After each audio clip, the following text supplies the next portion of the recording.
وہاں جسم بہت قیمتی ہوتے ہیں۔ جس معاشرے میں انسانوں کی کوئی قیمت نہیں ہوتی وہاں عزت کی بولی سب سے اونچی لگتی ہے۔ جس معاشرے میں انسانوں کی کوئی قیمت نہیں ہوتی وہاں بنت ہوا سرے بازار طبلے کی تھاپ پر ناچتی ہے، اور جس معاشرے میں انسانوں کی کوئی قیمت نہیں ہوتی وہاں بھوک تہذیب کے آداب بھلا دیتی ہے۔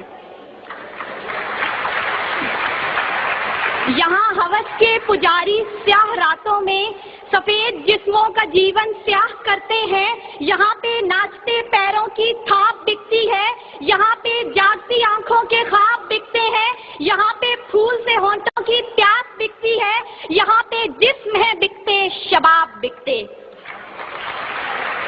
عالی وقار بھوک 2 وقت کی روٹی کے عوض بنت ہوا کو ابن آدم کی ہوس کا نشانہ بننے پر مجبور کر دیتی ہے، لیکن کہیں کوئی قیامت نہیں اترتی۔ 14 سالہ بیرا اپنی عصمت لٹانے کے بعد جان سے بھی ہاتھ دھو بیٹھتی ہے، لیکن کہیں کوئی قیامت نہیں اترتی۔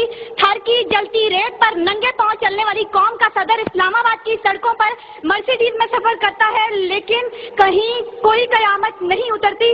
بلوچستان کی خشک سالی پر ایئر کنڈیشن کمروں میں منرل واٹر پی پی کر غور کیا جاتا ہے، لیکن کہیں کوئی قیامت نہیں اترتی۔ یہ شاہراہیں اسی واسطے بنی تھیں کیا کہ ان پر دیس کی جنتا سسک کر مرے؟ زمینیں کیا اسی کارن اناج اگلا تھا کہ نسل آدم و حوا بلک بلک کر مرے؟ ملے اسی لیے ریشم کے ڈھیر بنتی ہیں کہ دخترانے وطن تار تار کو ترسے؟ چمن کو اسی لیے مالی نے خون سے سینچا تھا کہ اس کی اپنی نگاہیں بہار کو ترسیں۔ عالی وقار یہ ہے اسلامی جمہوریہ پاکستان، جہاں ہر کوئی اپنی دھن میں مگن ہے، سر کھجانے کی فرصت نہیں، دائیں بائیں کی فکر نہیں، ہر شخص بھوکا ہے۔ کوئی اقتدار کا طالب ہے تو کوئی شہرت کا بھوکا، کوئی دولت کا پرستار ہے تو کوئی پیٹ کا بھوکا، کوئی بھنگ کے ایک پیالے کے عوض اپنا سب کچھ نچھاور کرنے پر آمادہ تو کوئی طاقت کا بھوکا۔ کہت الرجال بڑھتا چلا جا رہا ہے، تہذیب و تمدن کے پیمانے ٹوٹ پھوٹ کا شکار ہو کر وقت کی ناقدری کا گلہ کر رہے ہیں۔ ہم زوال کی آخری حدوں کے بھی آخر پر پہنچ چکے ہیں۔ انصاف مہیا کرنے والے ادارے سسک کر دم توڑ رہے ہیں۔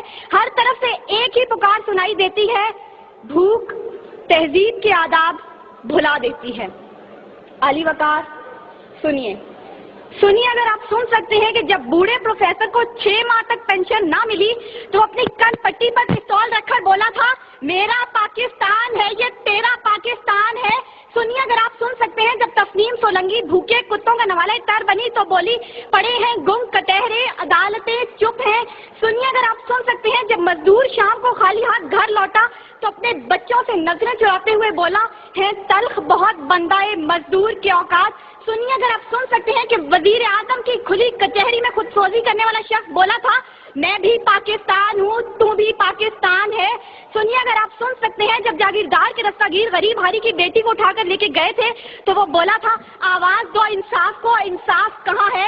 سنیے اگر آپ سن سکتے ہیں کہ ڈما ڈولا کے بے گور و کفن لاشیں چلا چلا کر کہہ رہے ہیں، نوید دو انسان کو کہ انسان مر گیا۔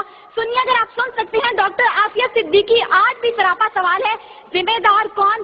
سنیے اگر آپ سن سکتے ہیں لال مسجد کے شہداء کہہ رہے ہیں، پاک فوج تو زندہ باد۔ اور سنیے اگر آپ سن سکتے ہیں جب بے روزگار باپ نے اپنی 3 جوان بیٹیوں کو موت کے گھاٹ اتارا تھا تو بولا تھا، عجب رسم ہے چارہ گروں کی محفل میں، لگا کر زخم نمک سے مساج کرتے ہیں، غریب شہر تڑپتا ہے ایک نوالے کو، امیر شہر کے کتے بھی راج کرتے ہیں۔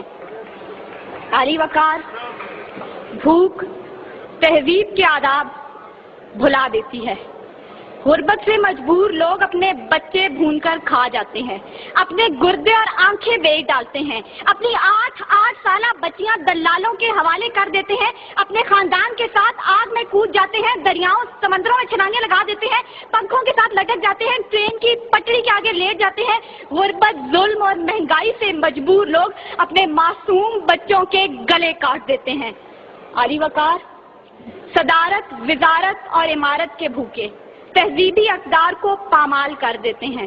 کبھی تو چند کھوٹے سکوں کے عوض قوم کی بیٹیوں کو بیچ ڈالتے ہیں، تو کبھی مساجد کا تقدس پامال کرتے ہوئے انہیں لہو رنگ کرتے ہیں، اور کبھی اپنی ہی عوام سے کہتے ہیں میں تمہیں وہاں سے نشانہ بناؤں گا کہ تمہیں پتہ بھی نہیں چلے گا. جب لوگ یہ کہتے ہیں خدا دیکھ رہا ہے، میں سوچنے لگتا ہوں کیا دیکھ رہا ہے.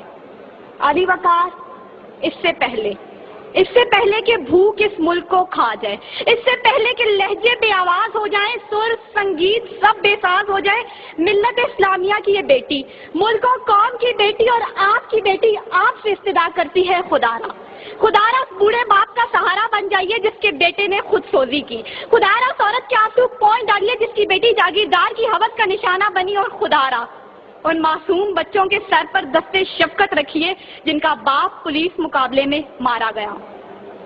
ان اشعار کے ساتھ ہی موضوع زیر بحث سمیٹتی ہوں.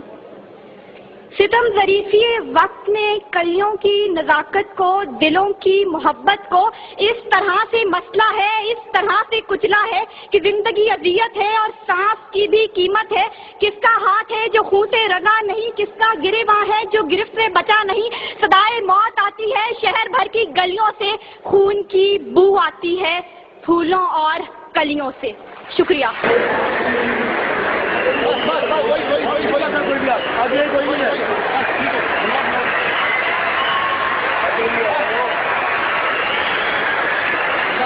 بھائی